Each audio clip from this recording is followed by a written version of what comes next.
नमस्कार दोस्तों, मैं अमित कुमार आपको अपने चैनल इंग्लिश रीडर्स पॉइंट पर स्वागत करता हूं। आज हम लोग इस वीडियो में डिस्कस करेंगे अमेरिका के दूसरे राष्ट्रपति जॉन एडम्स के बारे में। इससे पहले वीडियो में हमने जॉर्ज वाशिंगटन के बारे में डिस्कस किया था, जो कि अमेरिका के पहले राष्ट्रपति थे। और आज हम अमेरिका के दूसरे राष्ट्रपति के बारे में डिस्कस करेंगे और इसके थ्रू हम लोग पास्ट टेंस में किस तरह से सेंटेंस स्ट्रक्चर बनाया जाता है। क्योंकि ये पास्ट की घटनाओं को लिखा जा रहा है, तो स्वाभाविक सी बात है कि पास्ट टेंस में ही लिखा जाएगा। तो पास्ट टेंस में किस तरह से सेंटेंस को लिखा जाता है, घटनाओं को किस रूप में लिखा जाता है, उसको उसका एक कॉन्सेप्ट आपको मिलेगा और मैं उस कॉन्सेप्ट को समझाने की कोशिश करूँगा। चलिए तो फिर शुरू करते हैं। जॉन एडम्स दूसरे प्रेसिडेंट थे। इनका कार्यकाल था 1797 से 1801 ईस्वी तक। बॉर्न, इनका जन्म हुआ था 30 अक्टूबर 1735 को। इनकी मृत्यु हुई थी 4 जुलाई 1826 को।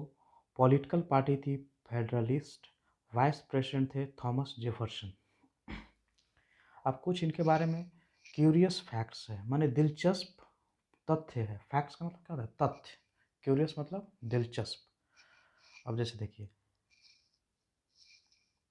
Adams was the first president to reside in the White House in Washington DC.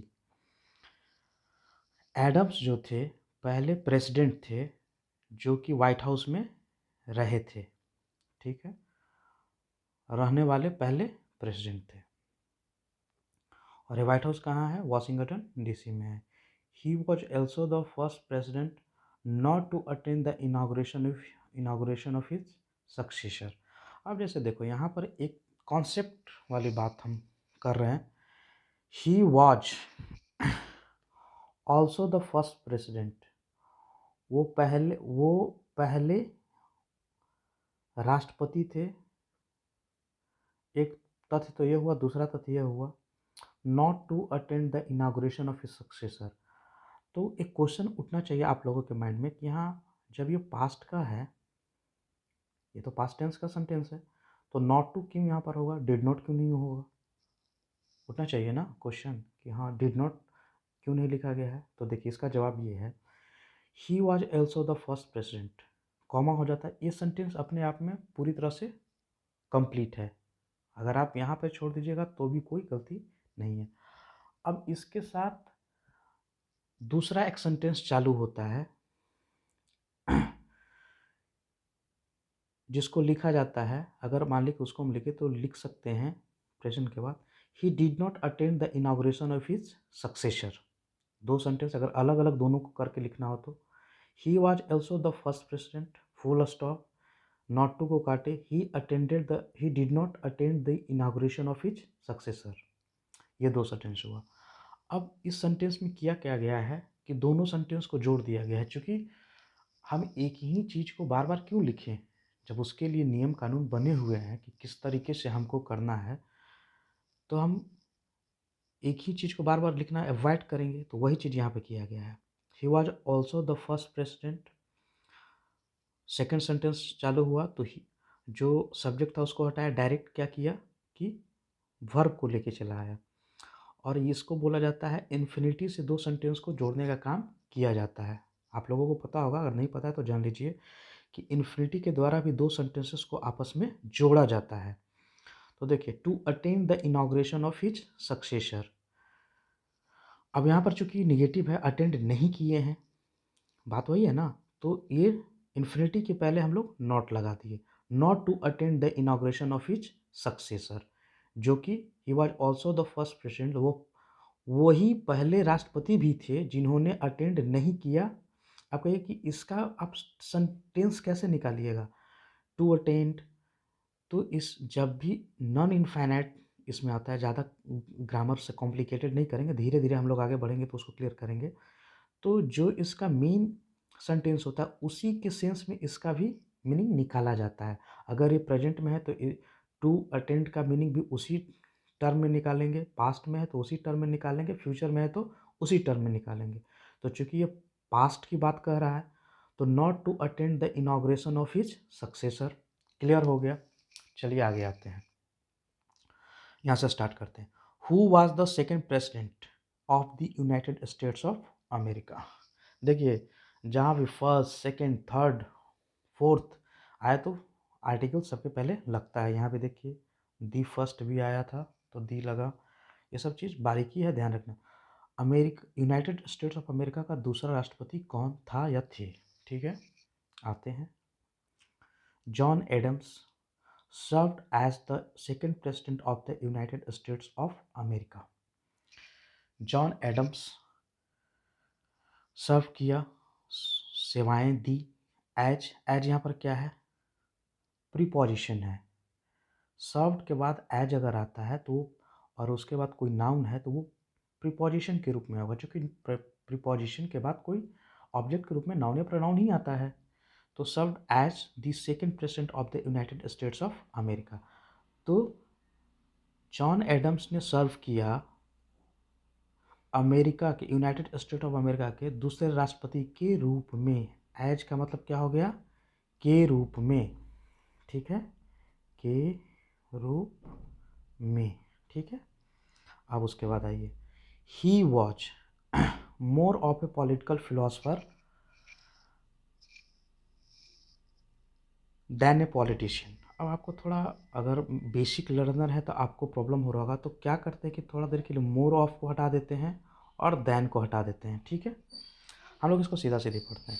He was a political philosopher, he was a politician. दोनों एक ही आदमी थे, वो पॉलिटिशियन भी थे और वो पॉलिटिकल फिलोसोफर भी थे, ठीक है।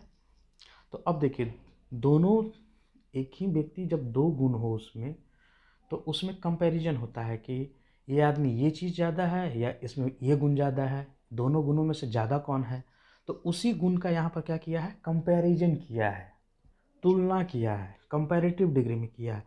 तो देखिए कैसे तुलना किया है, एक ही व्यक्ति के जब आपस में ही दो गुणों की तुलना की जाती है तो देखिए इस तरह से होता है। He was more of a political philosopher, वह पॉलिटिकल फिलोसफर ज़्यादा थे किसके तुलना में, ए पॉलिटिशियन।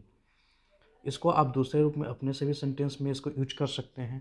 अगर आपका कोई दो क्वालिटी है तो आप क्या कीजिएगा, आप अपना सब्जेक्ट के अनुसार जो दो क्वालिटी है उसको कर सकते हैं तुलना, स्ट्रक्चर यही रहेगा, ठीक है। आते हैं, Adams served as the vice president under George Washington. Adams फिर सर्व्ड आया, फिर एज आया जैसे पहले था, सेवाएं दी के रूप में, एज हम पहले लिख दिए हैं। दी वाइस प्रेसिडेंट, वाइस प्रेसिडेंट माने उपराष्ट्रपति के रूप में सेवाएं दी हैं। और वाइस प्रेसिडेंट किसके अंडर में थे, तो जॉर्ज वाशिंगटन जब राष्ट्रपति थे तब ये क्या थे, वाइस प्रेसिडेंट थे। John Adams was a Harvard educated lawyer,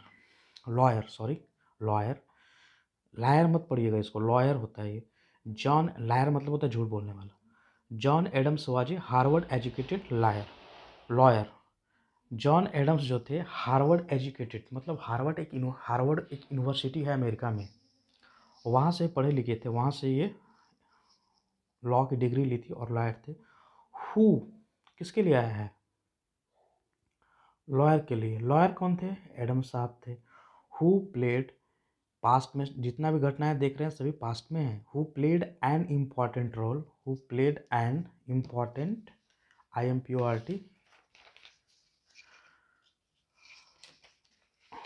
who played an important role in the war of independence. उन्होंने महत्वपूर्ण रोल निभाया किस में, वॉर ऑफ इंडिपेंडेंस माने स्वतंत्रता की लड़ाई में। अब एक चीज़ बताइए, इंडिपेंडेंस क्या है यहाँ पर, हम यहाँ पर इंडिपेंडेंट भी कर सकते थे, in the war of independent. बताइएगा इसके बारे में कि हम लोग इंडिपेंडेंट क्यों नहीं लिख सकते थे, इंडिपेंडेंस क्यों लिखे।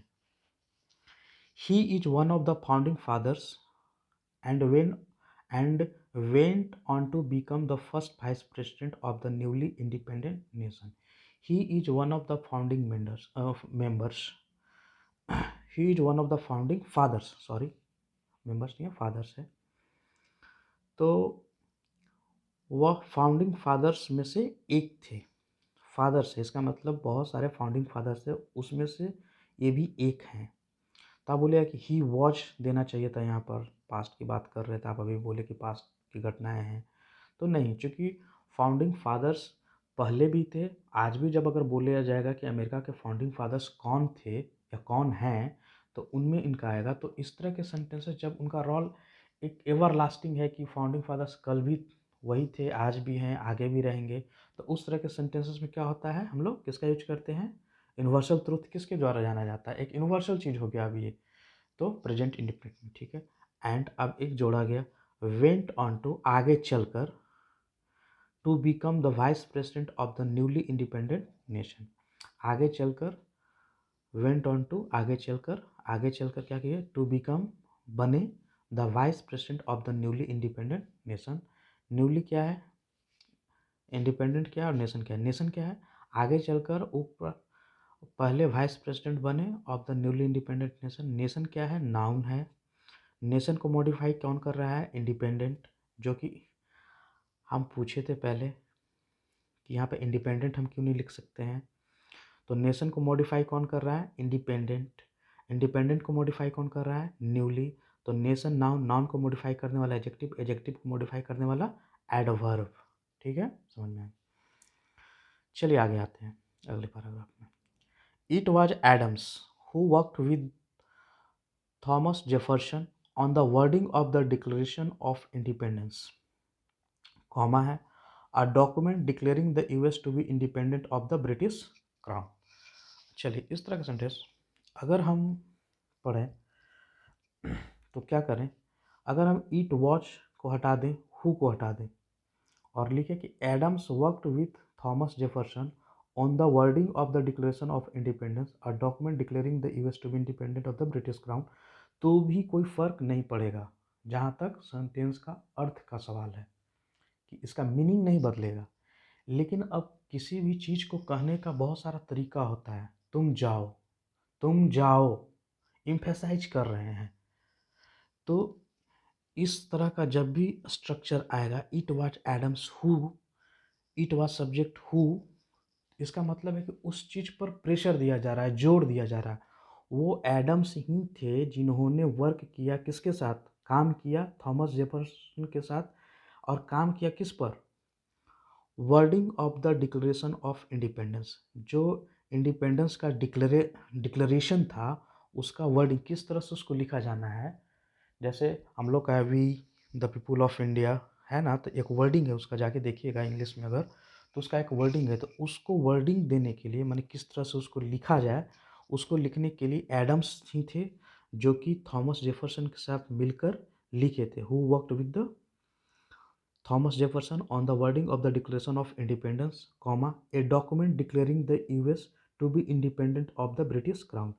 अब ये क्या था, एक डॉक्यूमेंट था, declaring the US, which is a document जो डिक्लेयर कर रहा था, या जो डिक्लेयर करता है द यूएस को कि to be independent, to be के साथ क्या आता है, independent of the British crown, जो कि स्वतंत्र होगा किससे, ब्रिटिश क्राउन से। Declaring the US to be independent of the British crown, जो कि अब स्वतंत्र हो जाएगा ब्रिटिश क्राउन से।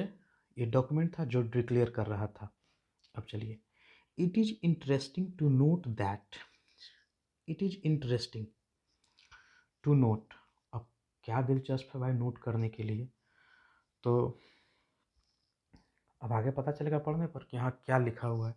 तो देखिए दैट, अब आप लोग पढ़िएगा तो हम देखें लड़कों में कि वो दैट का मीनिंग खोजने लगते हैं। नहीं, ऐसा कोई ज़रूरी नहीं है कि जो इंग्लिश में लिखा गया है उसका हर वर्ड का हिंदी में मीनिंग ही हो। एक पूरा सेंटेंस का मीनिंग आ सकता है, लेकिन हर वर्ड का मीनिंग एक सेंटेंस में आ जाए ये कोई ज़रूरी नहीं है, क्योंकि वो दोनों डिफरेंट लैंग्वेज है। एक बहुत हद तक समानता लाया जा सकता है, लेकिन 100% आप उसका कॉपी नहीं कर सकते हैं एक भाषा से दूसरे भाषा, किसी भी भाषा का। तो चलिए देखिए, it is interesting to note that, it is interesting to note, ये भी हम अति कर सकते थे, छोड़ सकते हैं यहाँ पर। तो यह दिलचस्प है नोट करना, उल्लेख, ये इसका नोटिस लेना। अब दैट, अब दैट को एक मिनट के लिए थोड़ा सा भूल जाइए कि दैट लिखा हुआ है यहाँ पर। Adams was not formally nominated to presidentship. Adams को फॉर्मली सामान्य रूप से नॉमिनेट नहीं किया गया था प्रेसिडेंटशिप के लिए। ठीक है, ये पूरा सेंटेंस है। Interesting to note. अब दैट यहाँ क्यों लगाया गया? दैट क्या क्या काम कर रहा है यहाँ पर? तो देखिए, दैट क्या कर रहा है? दैट कंजंक्शन का काम कर रहा है। ठीक है, दैट कंजंक्शन का काम कर रहा है, जिसको दैट क्लॉज भी बोला जाता है। तो दैट कंजंक्शन का काम कर रहा है। Adams was not formally nominated for presidentship. ये नोट करना था कि उनको नॉमिनेट नहीं किया गया था प्रेसिडेंटशिप के लिए। अब आगे आते हैं। He became the de facto candidate with the endorsement of retiring president Washington and he won the election defeating Thomas Jefferson. अब देखिए, जिसके साथ ये काम किए थे वर्डिंग, डिक्लेरेशन ऑफ इंडिपेंडेंस का वर्डिंग तैयार करने में, उसके खिलाफ ये चुनाव भी आगे चल के लड़े और उस थॉमस जेफरसन को हराए भी। देखिए, he became the de facto candidate. अब तो नॉमिनेट नहीं किया गया तो कैसे बन गया? तो डिफैक्टो मतलब क्या होता है? फॉर्मली नहीं है लेकिन मेन रूप से वही है, जिसको बोलते हैं कि देखने में लोगों को लगता है कि नहीं ये नहीं है, लेकिन असल में वही है। डिफैक्टो मतलब होता है। तो डिफैक्टो कैंडिडेट बन गए थे, और डिफैक्टो कैंडिडेट बने किसके वजह से? तो इंडोर्समेंट हुआ रिटायरिंग प्रेसिडेंट वॉशिंगटन।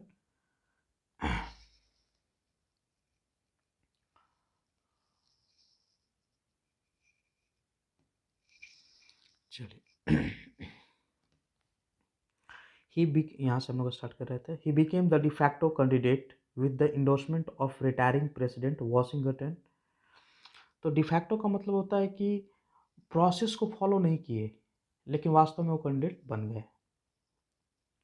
ठीक है, मान ली इसका हम एग्जांपल देते हैं, थोड़ा सा क्लियर करते हैं कि दो कपल हैं, शादीशुदा नहीं है, फिर भी लिव इन में रह रहा है और कहीं पे भी जा रहा है तो कपल के रूप में जा रहा है। तो क्या है, वो लीगली वाइफ हस्बैंड वाइफ नहीं है, लेकिन डिफैक्टो है। हर जगह हर तरह का जा रहा है, कपल के रूप में जा रहा है, तो उसको डिफैक्टो हस्बैंड वाइफ बोला जा सकता है। तो उसी तरह का सेंस यहाँ था। वास्तव में कैंडिडेट बने विद द इंडोर्समेंट। इंडोर्समेंट माने क्या होता है? इनकी सपोर्ट से, इनकी सहायता से, ऑफ रिटायरिंग प्रेसिडेंट, जो रिटायर कर, ऑफ के बाद जब भी थ्री आता है, सॉरी वर्ब आता है तो उसका आईएनजी फॉर्म आता है। ऑफ रिटायरिंग प्रेसिडेंट वॉशिंगटन, इनकी सहायता से ये डिफैक्टो कैंडिडेट बने। एंड ये क्या है? एंड कंजंक्शन है। ही वॉन द इलेक्शंस, उन्होंने इलेक्शंस को जीता। अब देखिए, डिफीटिंग डिफीटिंग थॉमस जेफरसन। अब यहाँ पर आप सोच सकते हैं कि डिफीटिंग कैसे आ गया फिर यहाँ पर, ये कोई सेंस नहीं बन रहा है। तो देखिए, इसको भी हम लोग तोड़ते हैं। ही वॉन द इलेक्शंस, यहाँ पर हम फुल स्टॉप देंगे। ही डिफीटेड थॉमस जेफरसन, उन्होंने थॉमस जेफरसन को डिफीट किया, हराया। अब देखिए, ही और ही दो बार आ जाता एक ही सेंटेंस को, तो जब दो सेंटेंस को हमको जोड़ना है तो फिर ही बार बार क्यों करेंगे? तो मैंने पहले बताया था कि टू इन्फिनिटी से भी जोड़ते हैं और प्रेजेंट पार्टिसिपल से भी जोड़ा जाता है, वर्ब में आईएनजी लगाकर। तो उन्होंने इलेक्शन जीता, किसको हराते हुए? तो डिफीटिंग थॉमस जेफरसन। डिफीटिंग माने थॉमस जेफरसन को हराते हुए। आई थिंक क्लियर हो रहा है सब। अब आगे आते हैं। His term began in 1797। उनका टर्म शुरुआत कब हुआ? 1797 में। ईट वाज एडम्स, हम लोग डिस्कस किए थे कि किस तरह का सेंटेंस आ रहा। वह एडम्स ही थे जिन्होंने who establish the US navy, US navy की स्थापना की या आधारशिला रखी, वो एडम्स ही थे। And ordered the first warship to be built, and आदेश दिया, आदेश क्या दिया? कि पहला वारशिप्स को बनाया जाए। The first warships to be built. To be क्या हो गया? पैसिव का मीनिंग देता है यहाँ पर। To be built, to be plus भीतरी है तो ये किया जाए। ठीक है, पैसिव मीनिंग देगा। तो टू बी बिल्ट, ऑर्डर दिया क्या? बनाने का, बनाए जाने का इन्होंने क्या दिया? आदेश दिया। ड्यूरिंग हिज टेन्योर, उनके कार्यकाल में। ड्यूरिंग क्या है यहाँ पर? Preposition. The war between the French and British caused great difficulties for the US on the high seas.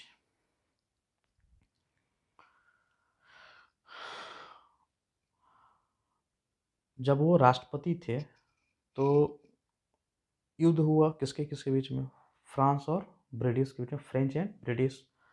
और जो वॉर था, अब देखिए दी वॉर, सब्जेक्ट यहाँ यही है, दी वॉर कॉस्ट, ये V2 आ गया। अब वॉर था तो वॉर को स्पष्ट करने के लिए कि अब आपको अगर लिख देता, ये क्लियर नहीं करता कि दी war cost great difficulty for the US, तो आप भी कंफ्यूज रहते कि वॉर किस वॉर की बात कर रहा है। तो इसलिए क्या किया कि एक आपको एडिशनल इंफॉर्मेशन वॉर के बारे में दे दिया। The war between the between the French and British cost great difficulties for the US on the high seas. अब जहाँ जहाँ पर समुद्र वगैरह में, जहाँ पर इन लोगों के नेवी था, ये था, तो वहाँ पर क्या किया कि इनके लिए प्रॉब्लम खड़ा हुआ, दोनों जहाँ पर लड़ रहे थे समुद्र में, तो वहाँ पर क्या किया कि इनके लिए प्रॉब्लम क्रिएट हो जाता था। आफ्टर ग्रेट एफर्ट्स, बहुत ज़्यादा मेहनत के बाद, प्रयत्न के बाद, एफर्ट्स का मतलब क्या होता है, प्रयास, बहुत ज़्यादा, ग्रेट का मतलब महान नहीं, ग्रेट का मतलब यहाँ बहुत बड़े प्रयास के बाद, Adams was able to sign a peace treaty with France in 1800। बहुत अथक प्रयास के बाद एडम्स एबल हुए, योग्य बने या इस लायक बने to sign a peace treaty with France in 1800। एक पीस ट्रीटी साइन किया, able to sign a peace treaty with किसके साथ, फ्रांस के साथ, 1800 ईस्वी में। अब देखिए Adams ran for the presidential election again in 1800। Adams ने फिर प्रेसिडेंशियल इलेक्शन के लिए क्या हुआ, चुनाव लड़ा। इलेक्शन को क्या किया जाता है, रन किया जाता है, ठीक है। अगर बोलते हैं कि आप चुनाव लड़ रहे हैं, इसका मतलब फाइट इलेक्शन भी होता है, लेकिन प्रेसिडेंशियल इलेक्शन है तो रैन भी ज़्यादा सुटेबल वर्ड आता है। तो Adams ran for the presidential election again in 1800। 1800 ईस्वी में फिर इन्होंने चुनाव लड़ा। He competed against Thomas Jefferson. Thomas Jefferson, Thomas Jefferson हयात यहाँ पर, जिनके साथ वर्डिंग किए थे और उनको हराए भी थे, फिर उन्हीं से आगे चल के ये हारे भी। बट दिस टाइम, लेकिन इस बार, द पीपुल फेवर्ड जेफरसन, लोगों ने किनको फेवर दिया, किनका साथ दिया, तो जेफरसन का। Adams died on 4 July 1826। Adams की मृत्यु हो गई 4 जुलाई 1826 को। देखिए फ्रेंड ख़त्म हो गया ये लेसन जॉन एडम्स का। मैं अमेरिका के जितने भी प्रेसिडेंट्स हैं अभी तक, जो बाइडेन तक, मैं सबकी धीरे धीरे स्टोरी लेकर आऊँगा, और इस स्टोरी से मैं आप लोगों को ये सिखाऊंगा कि किस तरह से सेंटेंस को जोड़ा जाता है, किस तरह से क्या अप्रोच होना चाहिए पढ़ने का। इसमें जो ग्रामेटिकल कॉन्सेप्ट है धीरे धीरे वो भी देते रहेंगे, किस तरह से सेंटेंस का फॉर्मेशन होता है, इन सारी चीज़ों पर हम लोग धीरे धीरे डिस्कशन करेंगे। और मुझे आशा है कि इससे कुछ फ़ायदा आपको मिला होगा। तो आगे के लिए थैंक यू, फिर मिलेंगे नेक्स्ट क्लास में।